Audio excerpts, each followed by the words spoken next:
Hello, do you think you are using the intelligence and self-awareness that God has bestowed upon you in the best way? If you are uncertain, listen to this event that happened 500 years ago with full attention and take a moment to reflect on yourself.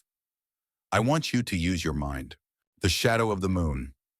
In the dark night of 1504, stranded on the shores of Jamaica, Christopher Columbus and his crew waited in desperation.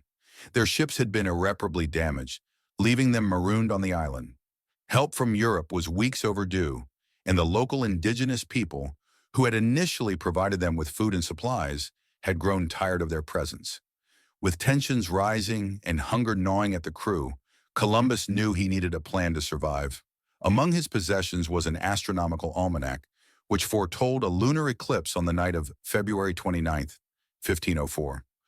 Rather than explaining it as a natural phenomenon, Columbus decided to turn this celestial event into an advantage. That night would mark a pivotal moment for both his crew and the islanders. Columbus's prophecy. Gathering the island's leaders, Columbus warned them, "The gods of the heavens are angry with your mistreatment of us. They have sent me a message. If you continue to deny us food, they will punish you by casting the moon into darkness, leaving you in eternal shadow."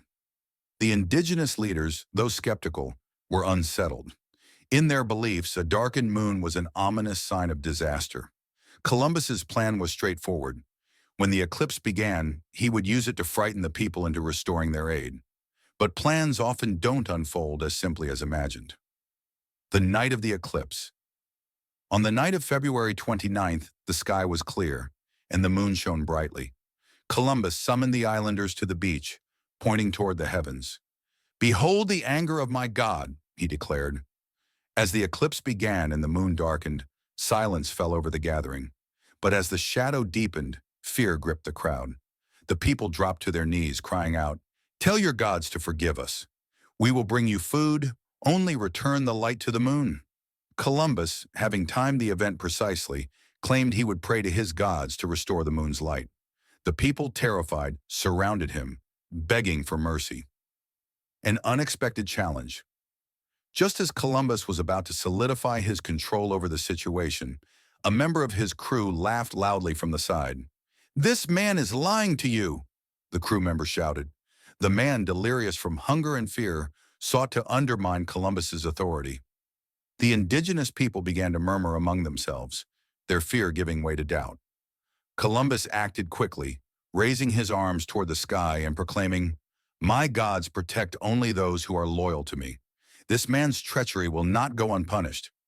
As the eclipse reached its peak, Columbus continued his performance. When the shadow began to recede and the moonlight returned, the crowd erupted in awe. "You have been shown mercy," Columbus declared, "but never defy me again." The aftermath. From that night onward, the indigenous people resumed providing Columbus and his crew with food. However, the event left an underlying sense of mistrust. The islanders, while fearful of Columbus's supposed powers, began to question his true intentions. Days later, rescue ships arrived, freeing Columbus and his men from their marooned state. Yet the night of the eclipse became a lasting legend on the island.